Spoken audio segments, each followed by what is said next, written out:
My name is Lokesh आलोने और आज का मेरा लेक्चर है इंसेक्ट मेटामॉर्फोसिस पर। अभी हमने पिछले एक लेक्चर में पढ़ा था कि एम्फीबियन के मेटामॉर्फोसिस कैसे होती है, तो आज हम पढ़ेंगे इंसेक्ट की मेटामॉर्फोसिस कि इंसेक्ट में मेटामॉर्फोसिस कैसे होती है, इसमें एडल्ट स्ट्रक्चर जो बनता है वो कैसे फॉर्म होता है, इसमें क्या सिग्नलिंग प्रोसेस होती है, कौन सा हार्मोन रिस्पॉन्सिबल होते हैं for the formation of adult structure.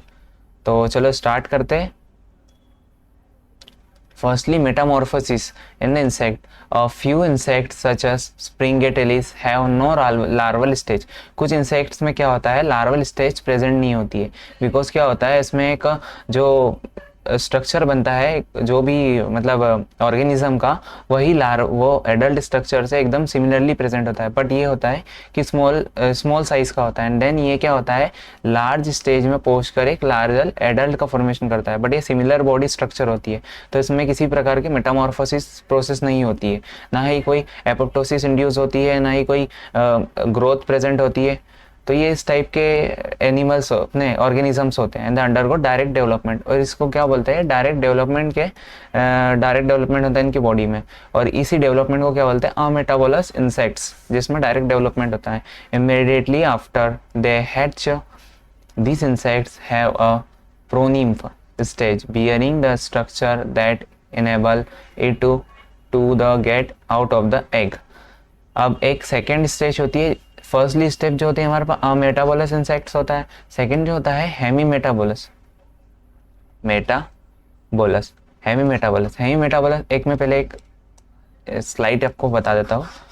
Developments की अगर हम बात करें तो डेवलपमेंट्स में हमारे पास फर्स्टली होता है अमेटाबोलस मीन्स क्या होता है direct development of the analogous body in the small form and after form large body of the structure. तो मतलब क्या होता है डायरेक्ट डेवलपमेंट होता है हमारे पास एक एनालोगस बॉडी जो कि लार्ज बॉडी होती है, उसकी एनालोगस होती है बट स्मॉल फॉर्म में होती है। तो और लास्ट में जब ये एडल्ट फॉर्मेशन करते हैं तो एक लार्ज बॉडी का स्ट्रक्चर फॉर्म करते हैं, इसमें कोई मेटामॉर्फोसिस फॉर्म नहीं होती है, इसमें स्ट्रक्चर का बस ट्रांसफॉर्मेशन होता है। आफ्टर अगर हम बात करें हेमी मेटाबोलस की, तो हेमी मेटाबोलस क्या होता है, फर्स्टली जो स्मॉल प्रोनीम का फॉर्मेशन होता है। नीम्फ जो होता है एक एडल्ट का एक बड़ा प्रकार का हम बोल सकते हैं लार्वल स्ट्रक्चर हो सकता है एडल्ट का। तो कि लार्वल स्ट्रक्चर मीन्स क्या होता है, ये होता तो सिमिलरली पार्शियली हम बोल सकते हैं पार्शियली सिमिलर होता है बॉडी स्ट्रक्चर के इसके एडल्ट के, बट सम टाइम आफ्टर क्या होता है ये एडल्ट स्ट्रक्चर में फॉर्मेशन कर लेता है खुद को। एंड होलो मेटाबोलिक स्टेप में क्या होता है, होलो मेटाबोलिक स्टेप जो होती है स्टेप बाय स्टेप मैनर में फॉर्मेशन होता है बॉडी स्ट्रक्चर का, जिसमें कि फर्स्टली लार्वल फॉर्म होता है, एक टू लार्वल फॉर्म होता है, लार्वल से प्यूपा फॉर्मेशन होता है, and after pupa to adult का फॉर्मेशन होता है ना, प्यूपा से एडल्ट का फॉर्मेशन होता है, और इसी फॉर्मेशन को होलो मेटाबोलस डेवलपमेंट कहते हैं। तो ये इंसेक्ट्स में 3 टाइप्स के डेवलपमेंट्स होते हैं। अब हम इस स्ट्रक्चर्स के ऊपर आते हैं कि जो एग्जांपल अगर हम ले स्प्रिंगेटेलिस का, जो कि अमेटाबोलस स्ट्रक्चर के डेवलपमेंट में आता है, कि इसका डेवलपमेंट डायरेक्ट डेवलपमेंट होता है। अगर हम बात करें हेमी मेटाबोलस की, तो हेमी मेटाबोलस के अंदर फर्स्टली प्रोनीम का स्ट्रक्चर फॉर्म होता है, प्रोनीम स्टेज आती है, जिसमें कि एक पार्शियली सिमिलर एडल्ट स्ट्रक्चर का फॉर्मेशन होता है, स्मॉल स्ट्रक्चर होता है, एंड आफ्टर जब एडल्ट फॉर्मेशन के टाइम पर ये लार्ज एडल्ट या फिर उसमें थोड़ा मॉडिफिकेशन होता है, और मॉडिफिकेशन होने के बाद में एडल्ट का फॉर्मेशन होता है, और इसी प्रोसेस को मेटामॉर्फोसिस कहते हैं।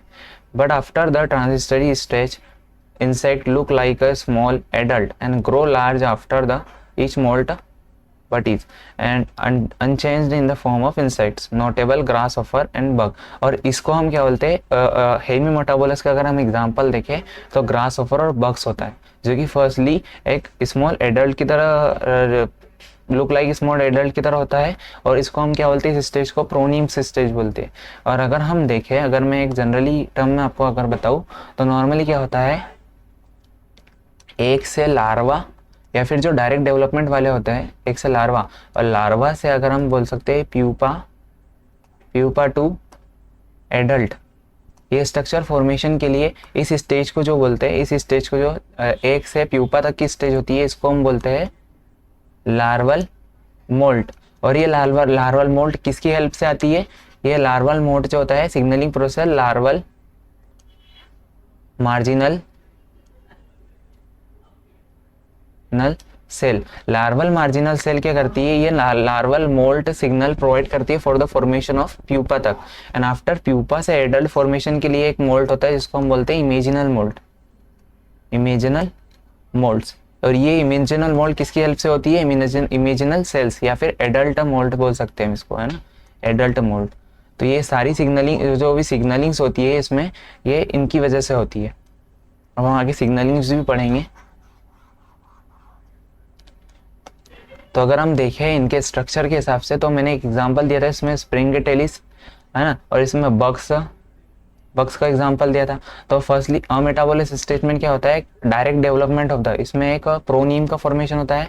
प्रोनीम्फ जो होता है डायरेक्टली एडल्ट के स्ट्रक्चर में फॉर्म होता है। ये स्मॉल स्ट्रक्चर होता है, स्मॉल स्ट्रक्चर होता है, पूरा एनालॉगस होता है एडल्ट के पूरा एनालॉगस होता है। और ये जो उनके स्टेज ग्रोथ के हिसाब से उनकी साइज बढ़ती जाती है। और इसमें कोई भी मेटामॉर्फोसिस फॉर्म नहीं होती है, मतलब कोई हार्मोनल सिग्नलिंग नहीं होती है ना। एंड आफ्टर अगर हम बात करें हेमी मेटाबोलस डेवलपमेंट की, तो हेमी मेटाबोलस डेवलपमेंट में फर्स्टली क्या होता है, प्रोनीम का फॉर्मेशन होता है। और ये प्रोनीम पार्शली लुक लाइक होता है हमारे पास टू द एडल्ट स्ट्रक्चर के। And after formation of nymph star 1 nymph star 2, इसमें एक सिमिलरली डिफरेंस होते हैं। जैसे कि अगर हम देखें इसमें विंग्स प्रेजेंट है फॉर द इनके लोकोमोशंस के लिए, मतलब एयर लोकोमोशन के लिए।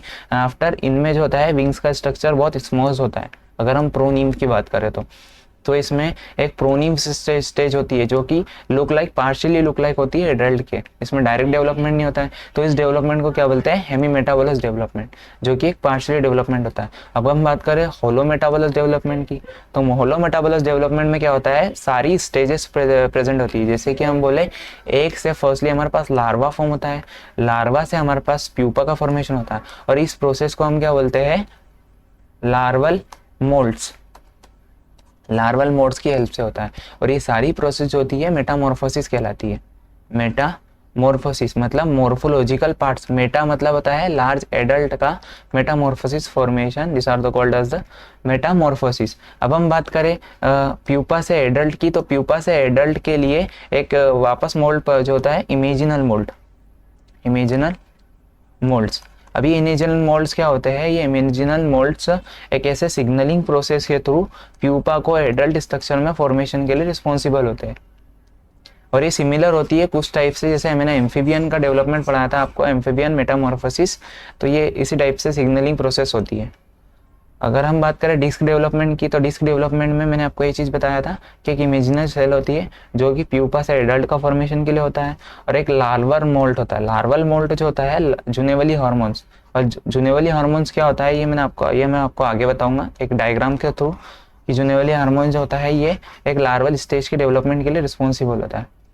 होलोमेटाबोलस insect the transformation from juvenile to adult occur in the pupal cuticles, मतलब जुनेवली मतलब होता है एक लार्वल स्टेज, लार्वल बोलता है कि स्मॉल से एक एडल्ट स्ट्रक्चर फॉर्मेशन के लिए जो रिस्पॉन्सिबल होती है उसको हम बोलते हैं imaginal cells. And the most of the larval body systematically destroyed by programmed cell death।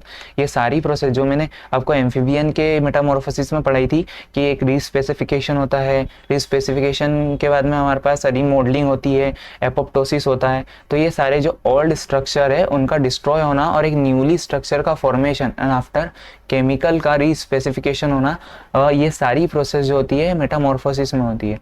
और ये इंसेक्ट्स और एम्फीबियंस या इन्वर्टिब्रेट्स के अगर हम देखें तो ये अलग अलग हार्मोनल सिग्नल्स के थ्रू होती है। अभी हमारे इसमें जो होती है वहाँ पर थायराइड ग्लैंड के थ्रू हो रही थी एम्फीबियन के अंदर, जो कि उनके मेटामॉर्फोसिस के लिए रिस्पॉन्सिबल थी। अब हम देखें इंसेक्ट्स की बात करें तो इंसेक्ट्स में हमारे पास इमेजिनल सेल्स और लार्वल मोल्ड सेल, जो मोल्ड सेल प्रेजेंट होती है, ये मोल्ड सेल रिस्पॉन्सिबल होती है for the formation of hormones के and metamorphosis के लिए। and thus the with larva that have two distinct population of the cell, the larva cell which is used for the function of Junevalli insects, and the thousands of imaginal cells which lie with the larva is drusters awaiting of signals to difference। there are three main types of imaginal cells। अगर हम देखें तो three main types की imaginal cells होती है। the cell of the imaginal disc will form cuticle structure of the adult, adult का cuticle structure form करती है including the wings, legs and antenna, eyes, head, thorax and genitalia. अगर हम बात करें histoblast nests are the clusters of the imaginal cells का, है ना, ये क्लस्टर्स होता है हमारे पास हिस्टोब्लास्टनेस्ट क्लस्टर होता है इमेजिनल सेल का, will form the adult abdomen, जो कि एडल्ट का एब्डोमेन फॉर्म हो रहा है। एक इमेजिनल सेल जो होती है हमारे पास, ये इमेजिनल सेल्स में ही हार्मोनल सिग्नलिंग्स होती है और यही हार्मोनल सिग्नलिंग ट्रांसक्रिप्शन फैक्टर्स को एक्टिवेट करते हैं for the formation of different parts for the functioning of adult. And in addition, there are clusters of imaginal cell with each organ that will proliferate to form the adult organ as the larval organ degenerated. Most of the larval body form larval secreted by the larval molds. हाँ, मैंने सारी चीजें आपको बताई, clear करी कि larval mould किसके लिए रिस्पॉन्सिबल है और इमेजिनल मोल्ड किसके लिए रिस्पॉन्सिबल है।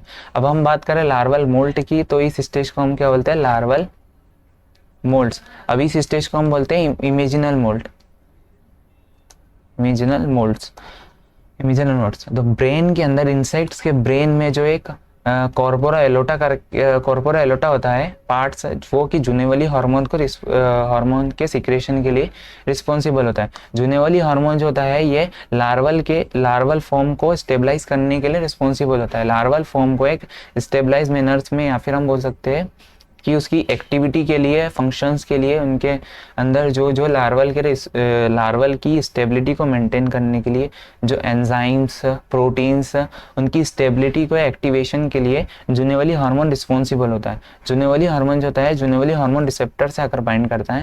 एंड आफ्टर जुनेवली हार्मोन और जुनेवली हार्मोन रिसेप्टर एक स्टेरॉइड हार्मोन की थ्रू ये क्या करते हैं, क्रोमोसोम्स के आरएनए पर जाकर इसका एसिडाइलेशन कॉज कराते हैं। आफ्टर एसिडाइलेशन प्रोटीन का ट्रांसक्रिप्शन होता है एंड ट्रांसक्रिप्शन के बाद में हमारे क्यूटिकल्स या लार्वल स्ट्रक्चर फॉर्मेशन होते हैं और ये सारा किस में होता है, लार्वल मोल्ड्स में। एंड आफ्टर अगर हम बात करें इमेजिनल मोल्ड्स की, तो ब्रेन के न्यूरोसिक्रेटरी सेल्स जो कि प्रोथोरेटिक ग्लैंड की सेल्स होती है, वो प्रोथोरेटिक हार्मोन का सिक्रेशन कर रही है, प्रोथोरेट्रॉफिक हार्मोन का सिक्रेशन कराती है। एंड आफ्टर प्रोथोरेट्रॉफिक हार्मोन ये प्रोथोरेटिक ग्लैंड्स के अंदर जाता है एंड इक्डायसन का फॉर्मेशन करता है, इक्डायसन में चेंज हो जाता है। एंड आफ्टर इक्डायसन जो होता है ये माइटोकॉन्ड्रिया में, सेल के माइटोकॉन्ड्रिया से पास आउट हो गए 20 हाइड्रोक्सी इक्डायसन में फॉर्मेशन करता है। और 20 हाइड्रोक्सी इक्डायसन एक प्रकार का स्टेरॉइड्स हार्मोन है। स्टेरॉइड हार्मोन होने के कारण क्या करता है, ये प्रोटीन के एडल्ट स्ट्रक्चर को मेंटेन करने के लिए ये इसके स्पेसिफिक एंजाइम्स का प्रोडक्शन कराता है after activation of the transcription factor. तो ये चीज समझ में आ गई होंगी कि जुनेवली हार्मोन हमारे पास कॉर्पोरा एलोटा से सिक्रेशन हो रहा है एंड आफ्टर रिसेप्टर से बाइंड करने के बाद में ये लार्वल स्ट्रक्चर को मेंटेन कर रहा है, लार्वल टू प्यूपा स्ट्रक्चर को मेंटेन कर रहा है। एंड आफ्टर अगर हम बात करें प्यूपा टू एडल्ट स्ट्रक्चर के लिए इमेजिनल मोल्ड्स होता है। इमेजिनल मोल्ड्स मतलब न्यूरोसिक्रेटरी सेल जो होता है प्रोथोरेटिक ग्लैंड की सेल से, जो ब्रेन के अंदर प्रेजेंट है अपर पार्ट्स में इंसेक्ट्स के। एंड आफ्टर प्रोथोरेटिक हार्मोन का सिक्रेशन कर रहे हैं, प्रोथोरेट्रॉफिक हार्मोन का। और यही प्रोथोरेट्रॉफिक हार्मोन एक डायसन हार्मोन में चेंज हो रहा है एंड एक डायसन हार्मोन आफ्टर 20 हाइड्रोक्सी एक डायसन में चेंज हो रहा है। अब यही एक डायसन जो होता है ये एडल्ट स्ट्रक्चर को फॉर्मेशन के लिए रिस्पॉन्सिबल होता है या उनकी मेटामॉर्फोसिस के लिए। अगर हम बात करें इनके स्ट्रक्चर की, तो ये 4 मेंबर्ड रिंग होती है, 4 साइक्लिक रिंग होती है और ये स्टेरॉइड हार्मोन की तरह थ्रू होता है ना।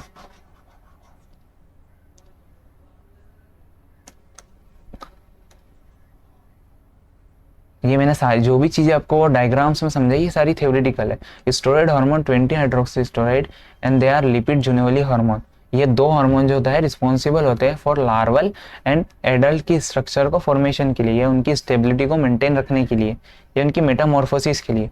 मेटामॉर्फोसिस के लिए सबसे मेनली क्या होता है, उनके हार्मोन्स या फिर उसके अंदर जो केमिकल्स प्रेजेंट या ऑर्गन्स का स्पेसिफिकेशन हो रहा है। तो उनके लिए ये 20 हाइड्रोक्सी डायसन और जुनेवली हार्मोन जो कि लार्वल और एडल्ट और लार्वल स्ट्रक्चर के मॉडिफिकेशन के लिए रिस्पॉन्सिबल है from the x. and Junouli hormone prevent the ecdyson and induce the change in the gene expression that necessary of the metamorphosis। और अगर हम देखें कि अगर किसी स्ट्रक्चर में जुनोली हार्मोन का अगर अमाउंट सबसे ज़्यादा होता है तो ये इनिबिट करता है for the adult pupa to adult formation के लिए, प्यूपा टू एडल्ट फॉर्मेशन के लिए इनिबिट करता है। और अगर कभी हमारे पास एडल्ट फॉर्मेशन के लिए 20 हाइड्रोक्सी डायसोन ये इनिबिट करता है जुनोली हार्मोन को for the formation of pupa to adult, है ना। मतलब जिस हार्मोन का कंसंट्रेशन अगर ज़्यादा होगा तो ये उसके अपोजिट वर्क करने वाले हार्मोन्स को इनिबिट कर देगा। बात करें हम जुनोली हार्मोन की, जुनोली हार्मोन जो मैंने अभी बताया कॉर्पोरा एलोटा से सिक्रेटेड होता है and the secretory cell corpora allata are active during the larval molt. मैंने अभी आपको चीज़ बताई थी कि लार्वल मोल्टिंग प्रोसेस होती है but inactivate during the metamorphic moult, और ये मेटामॉर्फिक मोल्ट को इनएक्टिवेट करता है या फिर इमेजिनल मोल्ट्स को। मैंने अभी ये चीज़ आपको क्लियर करी कि जिस हार्मोन का कंसंट्रेशन ज़्यादा होगा वो उसके अपोजिट वर्क करने वाले हार्मोन का इनिबिशन करेंगे। And the long juvenile hormone is present 20 hydroxy stimulate moult result in the new larval instar. This larval instar, however, the medial nerve from the brain of the corpora aorta inhibit the glands from the producing Junouli hormone, and this stimulation increasing the body ability to degrade existing Junouli hormone। अगर 20 hydroxy डायसोन hormone का concentration अगर ज़्यादा होता है तो ये inhibit करता है जुनोली हार्मोन को for the formation to the formation of a corpora aorta, and what this mechanism cause the Junouli level to drop below a critical thousands of threshold value, triggering the release of prothoracic hormone from the brain।